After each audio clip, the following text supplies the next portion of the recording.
Today's episode is going to be a big one because I am sharing an updated list of my top 50 board games of all time. That's right, this is the 2022 edition, and I'm going to be sharing my top 50 games starting today with games 50 through 26. So you better pop yourself some corn and pour yourself a glass of soda because today we're going to be going into the blockbuster titles of the board game industry. My name is Nick Murray, and you are listening to the Bitewing Games podcast.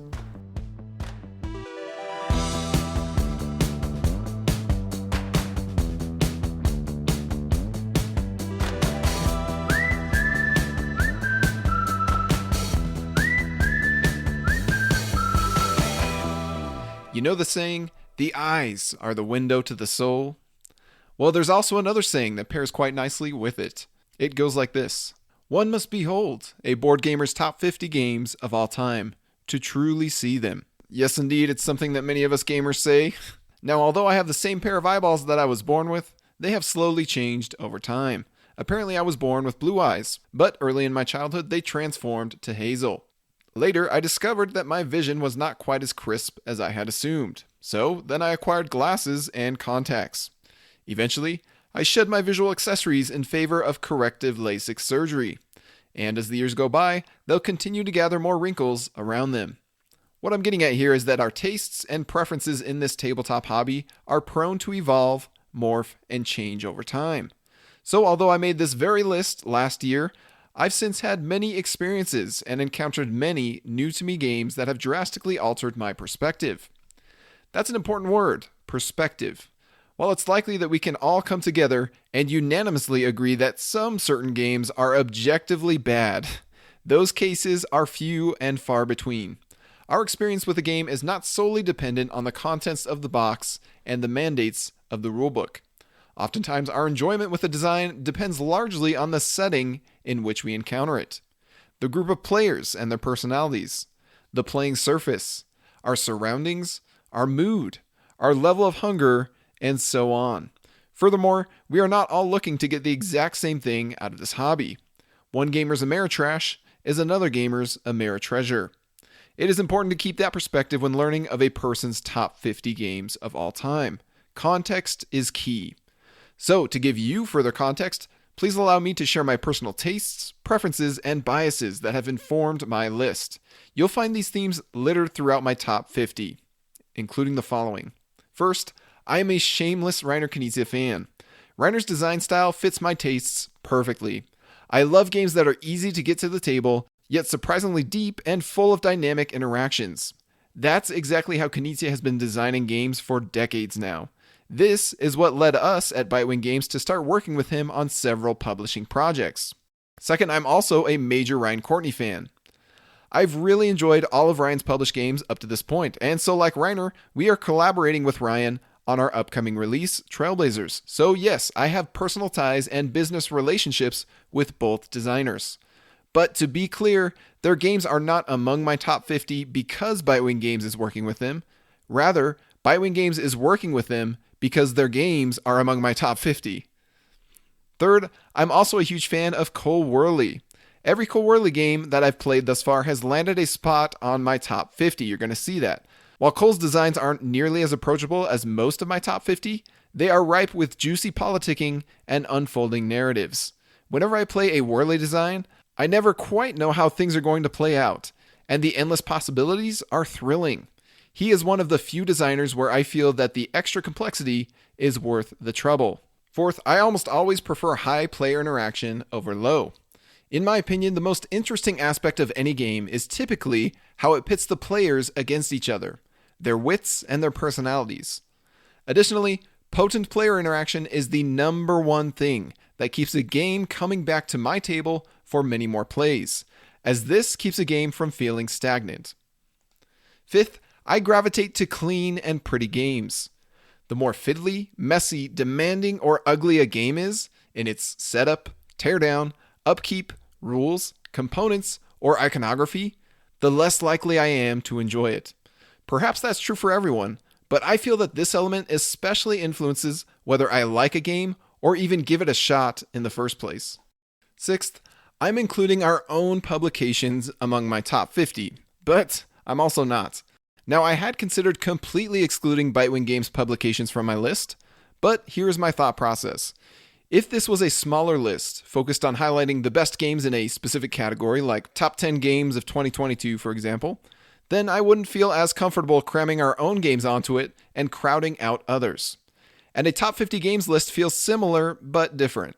First of all, the pool is much larger, and at the end of the day, this is a compilation of games that I love getting to the table the most.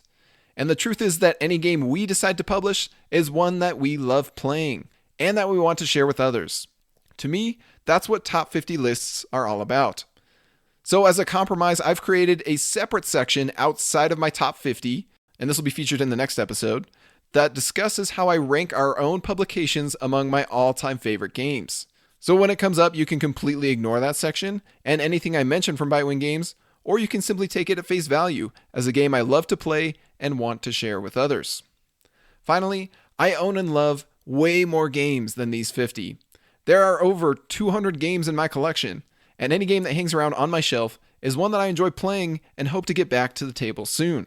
These 200 plus already survived the gauntlet of my careful initial research, cold-blooded acquisition filtering, and critical analysis playthroughs that thousands of other games have not. And this top 50 list only gets more crowded and competitive every year, so there are plenty of games I love that didn't make the cut.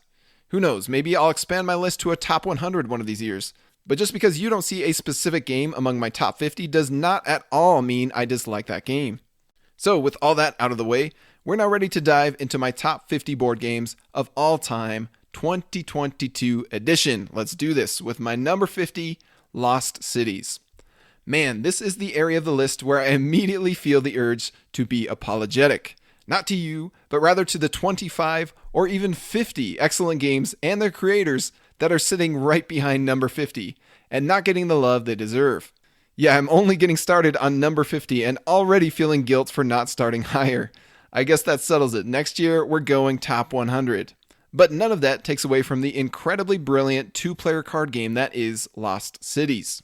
I'm not sure if the data publicly exists that shows which of Reiner's games is the best-selling of all time, but if we were placing bets, then I would put my money on Lost Cities. The Board Game Geek stats alone show that this is the most owned Knizia game by Board Game Geek users out of the 672 Knizia-linked items. And the number of owners of Lost Cities, 58,000 owners, is nearly double his second most owned game, which is Tigris and Euphrates. But mere popularity is not at all what landed Lost Cities among my top 50. The real reason is actually quite simple.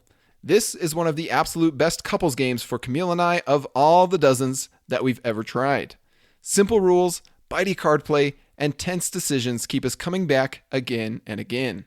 My number 49 game, Libertalia Winds of Galecrest. We're more than halfway finished with the year, and Libertalia Winds of Galecrest remains one of my favorite releases of 2022. Like the designers I just mentioned before we started this list, Paolo Mori is another favorite of mine who managed to land several titles in my top 50. Libertalia is a winner at our table for evoking the feelings of competitive piracy with dramatic card reveals, greedy loot drafting, and a variety of powerful characters. It also manages to be a riot from 2 players all the way up to 6. My number 48 game, Insider. Sometimes a casual gathering of friends or family is simply too casual for a proper board or card game. You know what I'm talking about. When folks want to play a game, but they don't want to commit any energy or effort to learning the rules or following a rigid mechanical structure. This is one of those perfect moments to bust out Insider. All it is 20 questions with a twist. Your question limit is replaced with a time limit, and one person, the Insider, already knows the answer and wants to guide you to it, without revealing their secret identity. The 20 questions aspect is familiar and cozy, while the twist is devilishly fun. It's the perfect way to engage your group with a quick, funny, but still casual activity. My number 47 game, Scout. Continuing on with the Oink game streak, let's talk about Scout. The first few times I played this colorful, clever ladder climbing game, I was certainly charmed. But I later discovered that we had gotten a minor but important rule wrong. After playing the game more times and properly, Scout has only grown on me. The restrictiveness of a locked hand, meaning cards that cannot be flipped or rearranged, combined with the ability to slot new cards into your hand and improve your options, makes for a delightful game arc from one round to the next. Add in the tension of deciding when to commit your best plays after you've crafted the perfect sets, but before an opponent prematurely ends the round, and you have a game that has won the hearts of many, including myself. Number 46, The Estates. Few things excite me more than the opportunity to gather a bunch of thick-skinned gamers around the table for a session of savagery. The Estates is perfect for such opportunities, as it allows players to absolutely curb stomp their competition. Yet the thing that holds it together far better than your usual take that game is the shared incentive glue and tightly knit closed economy behind this auction game. And that's all that needs to be said there. My number 45 game is Pipeline. Pipeline presents a unique combination of tight economics and crunchy spatial puzzling, all wrapped in a gorgeous package by Ian O'Toole and Capstone Games. I still remember the first time I played Pipeline several years ago and thinking, these pipe tiles are awesome. I'd also love to see a lighter, family-friendly spin-off game that focuses solely on this spatial puzzle, sort of like Patchwork to A Feast for Odin. I had no idea that designer Ryan Courtney was already working on such a game, titled Trailblazers, and that we would end up being the ones to publish it. Small world. At any rate, I still love revisiting Pipeline, especially now with the emerging markets expansion, which dramatically changes up each game. When I'm in the mood for a heavy game, Pipeline is always a great option. Number 44, Great Western Trail. Speaking of heavy games that hit the spot, Great Western Trail is another winner in my collection. I'm not sure any gamer knew they wanted deck building with cattle before this one was released, but designer Alexander Pfister knew that's exactly what we wanted. Great Western Trail also features his trademark large board rondelle mechanism and an epic cowboy traversal across the Wild West. I still think this is Mr. Pfister's best, but maybe the upcoming Skymines will give it a run for its money. Next up, number 43, Mysterium. While I surprisingly haven't played it in a couple of years, Mysterium is hanging around in my top 50 thanks to the absolute pleasure of a party game that it has been every time it hits the table. With the lush illustrations and large ghost screen, Mysterium offers up a cooperative experience unlike any other. My favorite moments are the race for every player to guess their combination of suspects, weapons, and locations before time runs out, and the tense voting at the end. I found that this one works best if you set up everything before the party arrives so your friends or family can jump right into the fun. My number 42, Wavelength. It's funny how both Wavelength and Mysterium, two party games, dropped in my top 50 rankings from last year. I wonder why that could be. Ah, yes, COVID, our old friend. At least in Wavelength's case, the creators published a cooperative app that you can play remotely. I still consider Wavelength one of the best party games in our entire collection, thanks to the breezy setup, game show style production, and engaging conversations that it brings to a gathering. My number 41 game, Royal Visit. Back to another two-player game that has gotten a lot of love in our home, Royal Visit. I love me a good tug-of-war game. There are several in my top 100, but none is cleaner than Reiner Knizia's Royal Visit.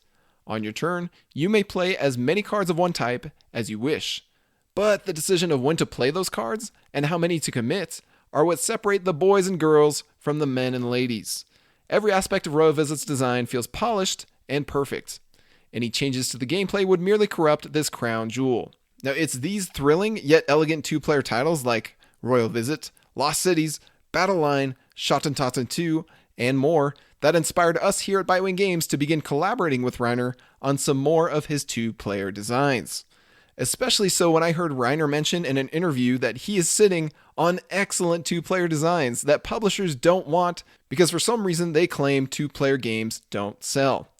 I find that to be a downright crime, and even baffling just looking at Lost City's success, especially considering Reiner's pedigree in this genre.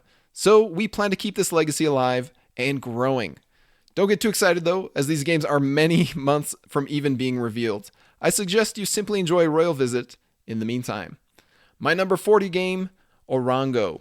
If you're wondering which game I consider to be the most underrated by the hobby in all of my top 50, look no further than here at Orongo. Reiner Knizia is not only an expert in the two-player head-to-head genre, but he is arguably the best designer in both the tile placement and auction genres. We'll see why as we continue deeper into my top 50, but Orongo is the one game I know of where Knizia is flexing both of these mechanism muscles simultaneously. Although I suppose you could argue that the majority competitions of surrounding a space in Samurai and Babylonia are a form of auctioning. But even so, Orongo is all about filling your fist with a few shells, a lot of shells, or even no shells at all, and revealing your bid against your opponent's bids all at once.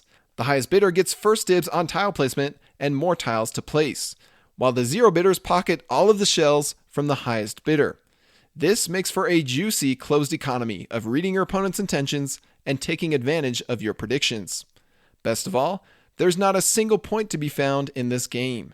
Rather, Orongo is a race to erect all of your Moai statues before your opponents by making the perfect connections with your growing chains of tiles.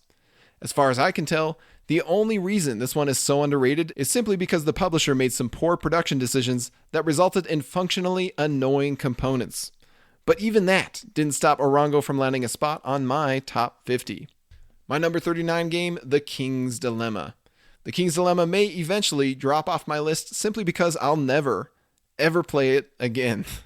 And in the world of board games, absence makes the heart grow further apart. But for now, let's talk about the absolute blast that I had playing this legacy game. We were fortunate to have an enthusiastic group of exactly 5 players to gather around for several multi-hour sessions of King's Dilemma and power through the dynasties of many kings. This brought an environment of enjoyably light role-playing swaddled in heavy politicking as we each represented an advisory house with secret agendas. Yet the thing that really made this game shine was undoubtedly the voting system, which utilizes auctions and negotiation in the form of spent power and financial bribes. With the standalone sequel, The Queen's Dilemma, now on the horizon, I can only hope to have the perfect group for it once more. My number 38 game, Kemet, Blood and Sand. I only own a few epic sprawling war games crammed with plastic, asymmetry, and decisions galore. Kemet is one such game that has earned a place on my shelf. The thing I love about Kemet is how it allows players to start the game but quickly branch off in wildly different directions as they dive deeper and deeper into the buffet menu of power tiles. Alongside that diversification is an aggressive game of area control, where nowhere is safe to hide as every enemy is merely 2 spaces away from you at most. For folks who want to enjoy 2 to 3 good hours of spicy confrontation, Kemet is tough to beat. My number 37 game, Ankh, Gods of Egypt. It's funny that both Ankh and Kemet ended up right next to each other on my list because on the surface, they share a lot in common. Egyptian asymmetric area control, featuring huge minis, and power diversification. Perhaps a hobbyist should only have one of these games in their collection and ignore or purge the other. Fortunately for me, I don't have to face that dilemma. My nearby friend owns everything Ankh. I've heard this game described as a Knizian-like design by Eric Lang, thanks to his elegant and clever action selection event triggering system. And as you could probably guess, anything Knizian-like has my full attention. While I'm happy I don't have to deal with all of the CMON baggage that comes with the excessively large and sprawling Ankh, this is one unowned game that I would never turn down the chance to play. My number 36 game, Jaipur. My 2-player game collection continues to grow over the years, and the competition is only getting more fierce. As I mentioned earlier, we are so in love with 2-player gaming that Bitewing Games is currently cooking up our own line of 2-player games to debut in 2024. Throughout my deep and broad exploration into this genre, Jaipur remains standing as one of the all-time greats. Perhaps the secret ingredient is camels. Now, I've counted at least 4 games with camels among my top 50. Jaipur uses camels brilliantly and in the form of hand management. You and your opponent will tango with your hand of cards and an ever-changing card market as you aim to claim the best goods tokens using carefully crafted sets in this addicting 30-minute game. My number 35 game of all time, Dogs of War and Blitzkrieg. Now, full disclosure here, as is the case with any of my lists, I'm always finding ways to cheat. For this year's top 50, I'll be cheating by combining certain games and slotting them into the same spot. To be fair, these combined games do scratch a similar itch, and I'm generally equally happy to play either. Dogs of War and Blitzkrieg are designer Paolo Mori and tug-of-war gameplay at their finest. The combination of tight tug-of-war competition and enticing worker placement bonuses make this a consistently delicious experience. Whether you're playing Blitzkrieg at 2 players or Dogs of War at 4 or 5, you'll be faced with tough decisions on every turn. If we're lucky, we might even see a reprint of Dogs of War within the next few years, considering how popular it's remained since its release. Game number 34, Modern Art. I love a great auctioning game, and Reiner Knizia is the king of this genre. So Modern Art is another of several in my top 50. What could be more delightful than putting a ridiculous painting up for bidding and watching your friends fight tooth and nail for it, only for the winner of the auction to pay you their bid? Interestingly, Modern Art has now had 28 different versions published in various styles and languages over the decades by publishers all over the world. It's one of Knizia's most iconic designs, and for good reason. My number 33 game, Taj Mahal and Beowulf the Legend. Speaking of Knizia auctioning games, Taj Mahal and Beowulf the Legend are two more bangers worthy of my list. Why pair them together, you ask? Well, both games feature a similar blend of auctioning and hand management that feel like a game of chicken. Over the course of many auctioning rounds, you must decide when to commit to a bidding battle and when to back off and save your precious cards for later. The player who can read the table and time their plays best will be the one who comes out on top. Taj Mahal is a game of pure strategy, while Beowulf features dramatic moments of push your luck. I'm equally happy to play both, and continually wondering when a publisher is going to bring these classics back into prints. Whoa, what are you looking at me like that for? 7 other Knizia releases in the span of 2 years isn't good enough for you? Come on, we got to share that Knizia goodness with other publishers. Number 32, Equinox. Speaking of Knizia classics brought back by other publishers, it's no secret that I love a good betting game. Few things are as captivating as the opportunity to feel personally invested in a racing horse, or rising company, or charging camel, or legendary creature? Yes, a legendary creature indeed. While nearly every other betting game I've encountered is based on a racetrack, Equinox goes against the flow. Here, 8 creatures are engaged in a battle to the death through 5 rounds of elimination. Only 3 will live on in legend and tale, and your job is to bet on the right ones and help them survive. Dr. Knizia once again shows that he is a master of card play and hand management, as every turn and every decision feels painfully tight. As you decide which creatures to protect and which to attack, you'll explore a wide swath of creature abilities that mix up the feel of each play. Speaking of a wide swath of creature abilities that mix up each play, my number 31 game is Ethnos. I'm really on a roll with these transitions, aren't I? We're back onto another Paolo Mori design to finish off this Knizia Mori sandwich residing in my top 50. I would absolutely label Ethnos as a gateway game or a family game that is perfect for busting out with non-gamers. Where popular and perfectly fine games like Ticket to Ride, Seven Wonders, and Catan have long been collecting dust on my shelf, Ethnos remains one that I keep coming back to and actually pulling off, dusting off, and playing with folks. Like many others, we here at Bitewing Games have long mourned the art direction, production quality, and bare minimum effort that Ethnos has received from its current publisher. But that doesn't stop us from loving its fast-paced gameplay of area majorities and hand management. At least this one's remained in print and readily available over the years. My number 30 game of all time, Undaunted. Undaunted is a killer line of games that combines deck building with platoon skirmishes. To be honest, the very description sounds like something that neither I nor my wife would have any interest in. But under the steady hand of designers Trevor Benjamin and David Thompson, Undaunted is a surprisingly clean and tense experience that we love to get to the table. The reason I've played Undaunted 20 times and plan to come back for many more is that it maintains a solid foundation of intense war gameplay upon which many scenarios have been built across multiple games in the series. We're still playing catch up on the North Africa scenarios, but I'm very much looking forward to playing Stalingrad after it releases. My number 29 game, The Quest for El Dorado. Deck builders are a staple of modern board gaming, but they're also a dime a dozen nowadays. The Quest for El Dorado has climbed its way to the highest rated deck builder on my top 50, and here's why. Many deck builders try to graft an entire board game onto the mechanism, but none do it as cleanly as El Dorado. Many feature card markets that are either too static or too random, but El Dorado solves this problem entirely.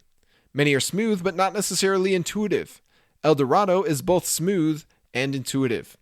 Many deck builders get lost in an endless stream of self-congratulatory combos and heads-down card play, but El Dorado shifts the focus to a shared map, featuring interactive blocking and a tense race to the finish.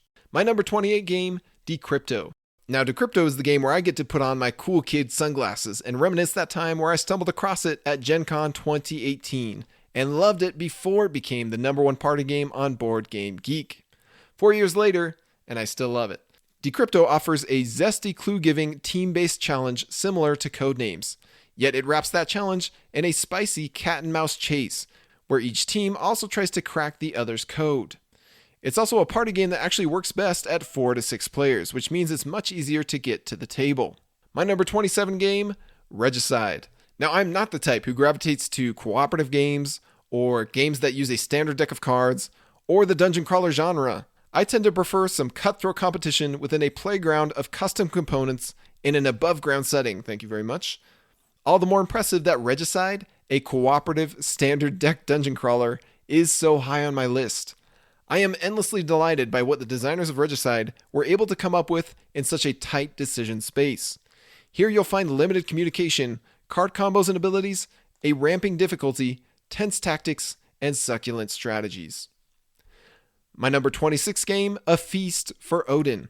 Now, A Feast for Odin represents a pivotal moment in my hobbyist journey. It's the first title where I bravely took the plunge into heavy gaming. Up to this point, I had only been swimming in the light to medium depth side of the board game pool. Fortunately, I was in good hands thanks to the masterful craftsmanship of Uwe Rosenberg. If you are at the same spot where I once was, let me assure you, A Feast for Odin is a brilliantly crafted game that is surprisingly well organized. It plays far smoother than it looks, and the mess of polyomino tiles and worker placement spaces and thick rulebooks is absolutely worth the plunge. No other game does what this one does. And we're going to end things on that cliffhanger for now. Be sure to tune back in next week for games 25 through 1 of my top 50 board games of all time, 2022 edition. But before you go, I'd like to mention that our next publication, Trailblazers, launches on Kickstarter tomorrow. And by tomorrow, I mean Tuesday, August 16th. As a small indie publisher, we need your support to help make Trailblazers a reality. And as a regular content creator, the only way we can justify all the time, effort, and energy spent creating episodes such as this one is through the support our audience gives us via our published games. The way I see it, this is our form of Patreon. But rather than having you send us regular, direct donations, we prefer to create and share games that we love to play and you'll likely enjoy as well. If you appreciate our content, want to see us grow, and or share similar tastes in games, then we hope you will pledge any amount for our Trailblazers campaign. Be sure to click the link in the description of this podcast to be notified the moment we launch. And of course, if it's August 16th or later, then you can click the link and see our live Kickstarter page. Thank you so much for helping Bitewing Games create and share classy board games that bite. My name is Nick Murray, and you've been listening to the Bitewing Games podcast.